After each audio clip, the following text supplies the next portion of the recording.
Լոռու մարզի Մարզ գյուղի բնակիչ Պարքև Հակոբյանը անկախ Հայաստանի հասակակիցն է, 24 տարեկան։ Ասում է, կյանք մտնելու հետ առաջին հերթին փորձել է հայրենի գյուղում հաստատվել։ Փորձեցի անասուն պահեմ, փորձեցի ասենք անտառից ինչ-որ պտուղներ, հատապտուղներ հավաքելով, ծախելով, բայց չի ստացվում։ Եվ որովհետև ես գնում եմ, ասենք մի ամբողջ օր անտառում ֆռում եմ, ասենք մոր կամ մոշ հավաքելու։ Բերում եմ տանում եմ, ասենք 10 կիլոն ծախում եմ, հազիվ ճանապարհածախս է դուրս գալի։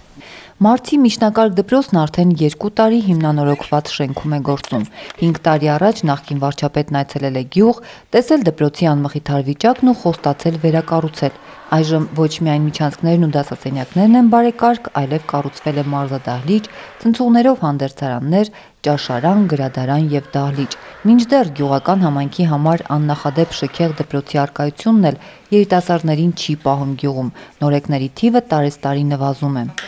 Նախանցած տարի 16 հոգի ավարտեցին, 5 հոգի եկան։ Անցած տարի 12 հոգի ավարտեցին, 5 եկան։ Այս տարի 6 ավարտեցին, 5 եկան։ Դպրոցի տնօրենն ասում է, որ գյուղացիների մեջ Հայաստանից հեռացողների թիվը մեծ չէ,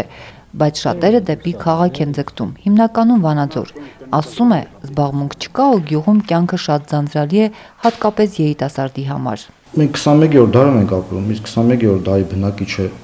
մենակ ստամոքսով չէ էլի մարդ համարվում։ Ուզում են նաև օգտվել աշխարհի բարիքներից։ Հեռուստատեսություն չկա։ Հեռուստատեսության ու ինֆորմացիայի պակասը ոչ միայն երիտասարդներին, այլև մեծերին է անհանգստացնում։ Ջհան Աղաջանյանը ժամանակին տեղական իշխանության ներկայացուցիչ է եղել, սակայն այսօր ասում է, ամեն ինչից է ետ մնացել։ Մենք այս դորի միջին լալու քարի պես ժողովուրդ։ Քարի դարի մարդիկ ենք դարը։ Այս 21-րդ դարը մարդ ես ռիգունը մտնում եմ, չգիտեմ, ես համ կարդալ գիտեմ, համ նայել գիտեմ, համ լսել գիտեմ, համ ամեն ինչներ գիտեմ, ոնց աշխարհից վերացված մարդ։ Ժամը 8:30 տեղս եմ մտնում պարկում։